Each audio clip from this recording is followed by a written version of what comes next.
Kata Allah dalam surah Al-Maun, fawailul lil musallin, celakalah orang-orang yang sholat.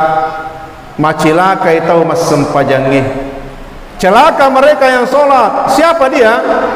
Yang pertama kata Allah, alladzina hum an sholatihim sahun, yaitu orang-orang yang bermain-main dengan sholat. Jadi ada orang pak ibu sholat dia, tapi tetap dianggap celaka menurut pandangan Al-Quran. Di antaranya yang pertama kata Allah, mereka yang bermain-main dengan sholat. Apa yang dimain-maini? Di akhir zaman kita ini yang paling nampak banyak dipermainkan adalah waktu. Orang terlalu banyak bermain-main dengan waktu-waktu sholat. Sholat menurut selera, padahal Nabi sudah sampaikan, sallu kama ra'utumuni usolli, sholatlah kalian sebagaimana kalian melihat aku sholat. Bagaimana caranya Nabi sholat? As-sholatu ala waqtiha, sholat di awal waktu. Bagaimana sholat di awal waktu itu? Berjamaah. Inilah kita beruntung tinggal di sekitar Masjid As-Salam ini, BTN Polewali Mas. Saya walaupun saya orang Bulukumba, tapi saya baru pertama masuk di perumahan ini. Ternyata dahsyat, luas tempatnya, masjidnya juga luar biasa luas.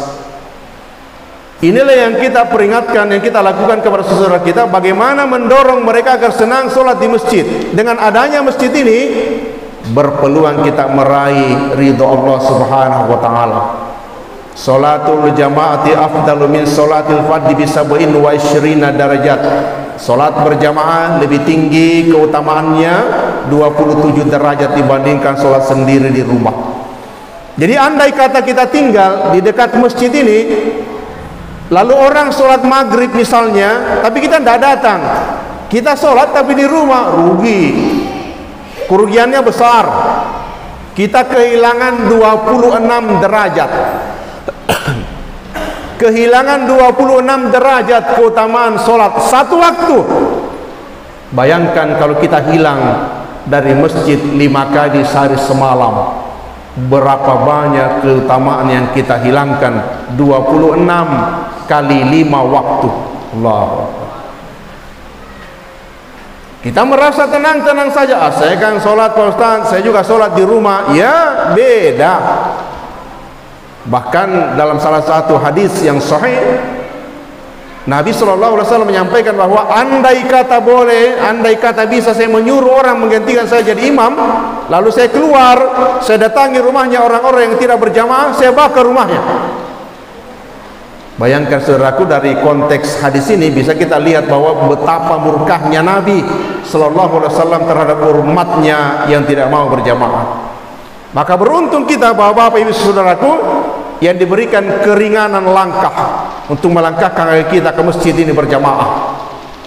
Dari sisi pahala besar, dahsyat, 27 derajat.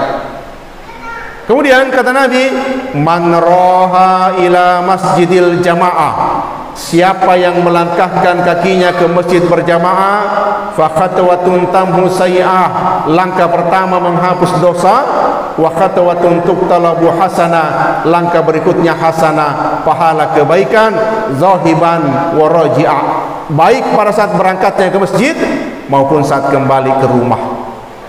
Allahu Akbar. Bapak-bapak, ibu-ibu saudaraku, tadi keluar dari rumahnya melangkah ke masjid ini, setiap ayunan langkah yang kita langkahkan terhapus dosa.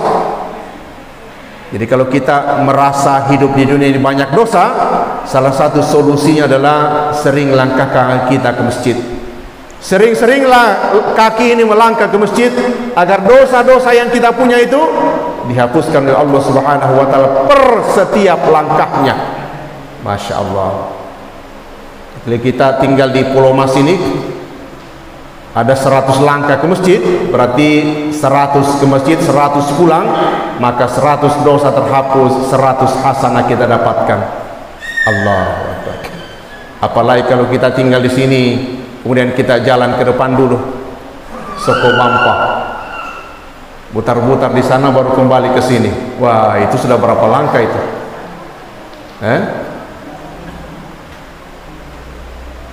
Sekarang kita tidak rasakan itu. Daripada dingin, tapi ada saatnya nanti kita akan tahu, ya Allah, ternyata begini pahalanya dulu saya berjamaah di masjid.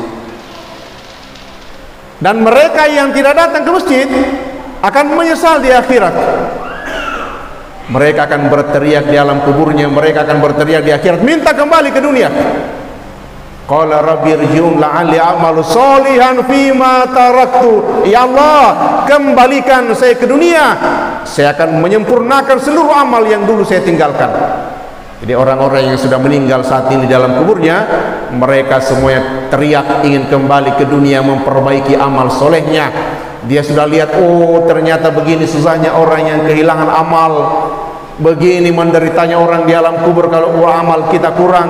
Maka dia minta kepada Allah, ya Allah, kembalikan saya ke dunia, saya pasti memperbanyak amal soleh. Terlambat. Beruntung saudara-saudaraku, kita diberikan kesempatan oleh Allah Subhanahu wa taala untuk dapat melangkahkan kaki kita ke masjid. Ini semuanya karena Allah. Kita tidak punya daya dan kekuatan. La haula wala quwata illa billah. Kita berbicara sehat, banyak saudara kita di luar sana sehat, tapi dia tidak melangkah ke masjid. Kenapa? Hidayah tidak datang kepada mereka.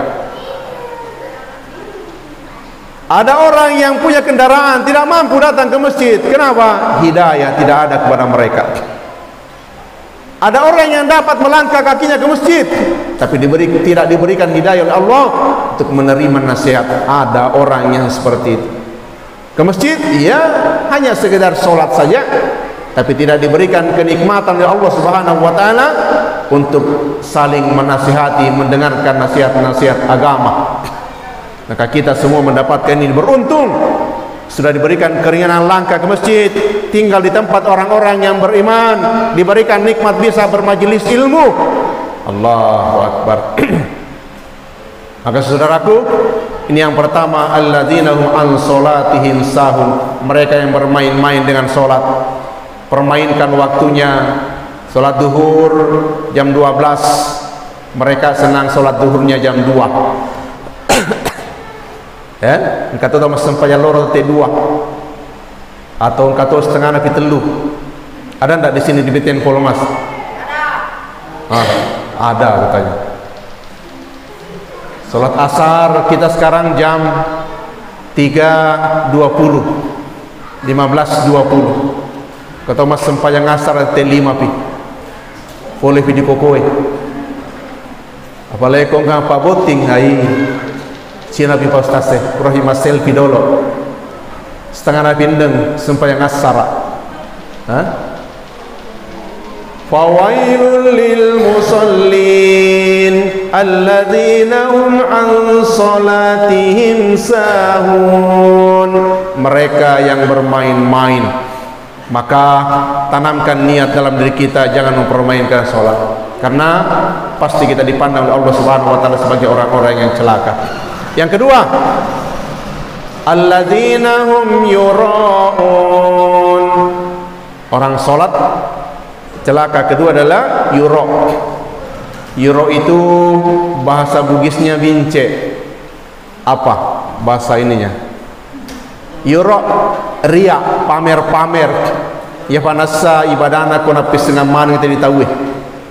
Mangaji kini bolana, ya panasa dari komasel pergi dolo. Napap de status. Ada orang yang begitu, beramal ingin diketahui orang lain. Kalau bentuk motivasi bagus, mendorong yang lain bagaimana caranya supaya bergerak. Seperti teman-teman saya, kawan-kawan saya dari Safari Maghrib, kita bikinkan status bagaimana supaya orang tertarik, mendorong, memotivasi orang lain agar senang datang ke masjid, bermajelis ilmu di maghrib, kemudian bergerak dari masjid ke masjid.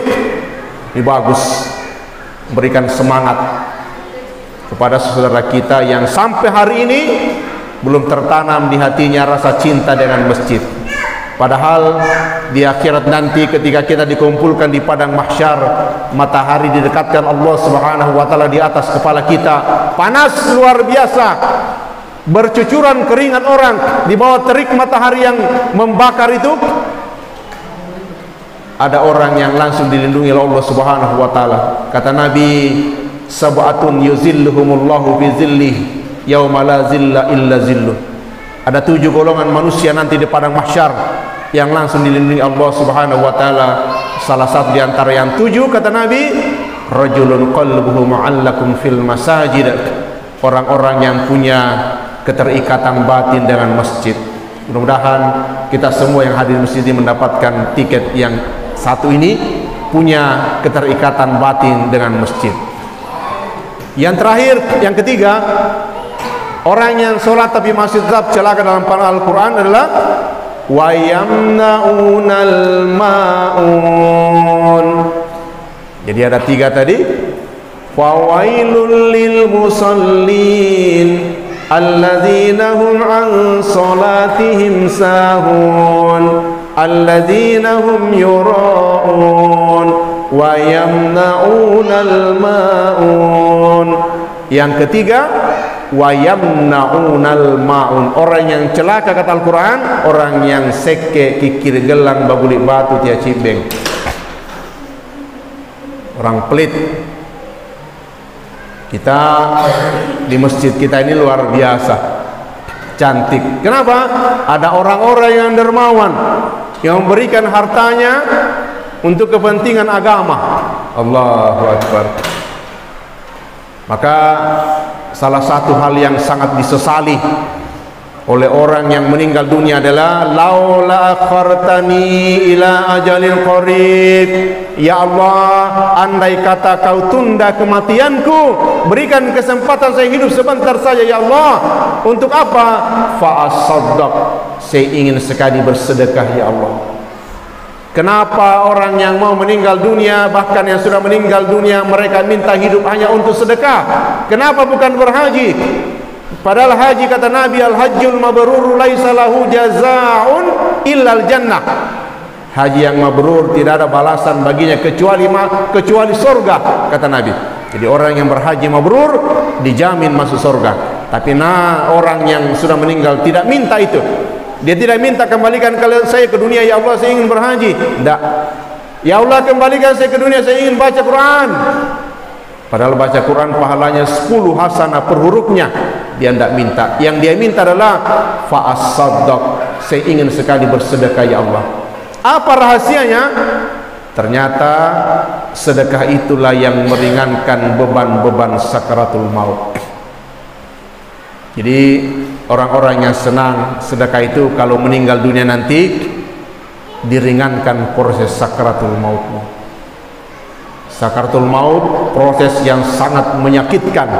Pedihna pedih, puncak rasa sakit yang akan dirasakan manusia adalah ketika dia menghadapi sakaratul maut. Mengerikan, dahsyat goncangannya. Kita tidak pernah tahu bagaimana goncangannya dalam orang yang sakaratul maut. Nabi SAW, manusia termulia, mengalami sakaratul maut, apalagi kita. Maka salah satu cara mengatasi itu, meringankan beban-beban sakaratul maut adalah bersedekah. Bersedekah makanan. Ini sudah ada makanan di belakang. Ini orang yang bersedekah, orang berpengajian. Siapa yang bersedekah? Dari jamaah. Masya Allah. Semoga dilancarkan jalan rezekinya. Amin. Biar tahun depan bisa naik haji dan umroh. Amin. Biar bisa beli mobil Pajero. Masya Allah. Wa yamna'unal ma'un. Jadi orang yang celaka ketiga kata Allah, mereka yang enggan berbagi, mereka yang pelit. Maka saudaraku, lawan daripada itu adalah berbahagialah orang yang senang bersedekah. Diberikan nikmat oleh Allah Subhanahu wa taala, bisa mengeluarkan hartanya, bisa bersedekah, membuka jalan-jalan rezeki. Jadi sedekah itu seperti jalan rezeki. Jadi kalau ada sungai-sungai kecil, sungai tersumbat, maka airnya tidak akan jalan. Bagaimana caranya supaya air jalan ini menjadi lancar? Dibuka di bawah. Semakin banyak dibuka jalurnya, semakin lancar airnya mengalir dari atas. Begitulah rezeki. Semakin banyak dibuka di bawah, semakin lancar dia dari atas. Lihatlah di negeri kita hari ini, betapa banyak orang kaya yang hari ini semakin kaya, semakin bersedekah, semakin kaya, semakin dia bersedekah, semakin kaya. Kenapa bisa begitu? Karena memang sedekah adalah pintu-pintu rezeki. Semakin banyak dia buka jalurnya, semakin banyak dia mengalir. Maka mudah-mudahan kita berdoa kepada Allah Subhanahu wa taala, semua kita diberikan kenikmatan, kesenangan untuk senang berbagi. Tidak usah lihat jumlahnya. Berapapun yang kita bagikan, yang kita sedekahkan, semuanya menjadi nilai ibadah Allah Subhanahu wa taala. Yang terakhir saudaraku adalah semoga dengan kesenangan, kebahagiaan yang diberikan Allah Subhanahu wa taala kepada kita untuk terus bersilaturahim di masjid yang kita cintai ini menjadi ketenangan batin tersendiri buat kita. Jangan pernah mundur ke belakang, tetap semangat memotivasi saudara kita. Bahkan kata Nabi, man dalla ala khair falahu mislu ajri fa'ilih. Siapa yang menunjukkan satu jalan kebaikan, maka dia akan mendapatkan pahala yang sama dengan orang yang mengerjakan. Jadi kalau bapak ibu saudaraku ingin mendapatkan pahala jariah yang besar, ajak orang ke masjid. Saya ulangi, kata Nabi, man dalla ala khair falahu mislu ajri fa'ilih. Siapa yang menunjukkan satu jalan kebaikan dikerjakan oleh orang lain, maka dia mendapatkan pahala yang sama dengan orang yang mengerjakannya. Kita mau berangkat ke masjid, mengajak tetangga kita di samping rumah, Pak, Ibu, ayo kita ke masjid. Ternyata dia ikut sholat berjamaah, maka kita mendapatkan pahala sama dengan pahala dia mengerjakan sholat maghrib. Jadi kalau 10 orang yang kita ajak datang ke masjid berjamaah, kita mendapatkan 10 pahala sholat berjamaah dari orang-orang yang kita ajak, plus pahala kita sendiri. Maka dahsyat saudaraku. Inilah barangkali salah satu tujuan dari saudara-saudara saya komunitas Safari Maghrib. Insya Allah akan berkembang terus. Mudah-mudahan di tahun 2023 nanti anggotanya bisa menjadi 100 orang. Amin. Bayangkan kalau kita datang ke masjidnya orang 100 orang, komunitas Safari Maghrib dari kota Bulukumba datang ke kampung-kampung sholat maghrib, Allahu Akbar, penuh masjidnya. Inilah salah satu harapan terbesar kita, bagaimana kita meramaikan masjid, menghidupkan masjid-masjid kita supaya nampak syiar keislaman kita. Ini barangkali kajian singkat yang kita sampaikan pada kesempatan maghrib ini. Semoga Allah Subhanahu wa taala senantiasa memberikan hidayah, petunjuk kepada kita semua agar dalam menjalani kehidupan kita ini senantiasa dalam naungan dan ridhonya. Amin ya rabbal alamin. Wabillahi taufiq wal hidayah. Assalamualaikum warahmatullahi wabarakatuh.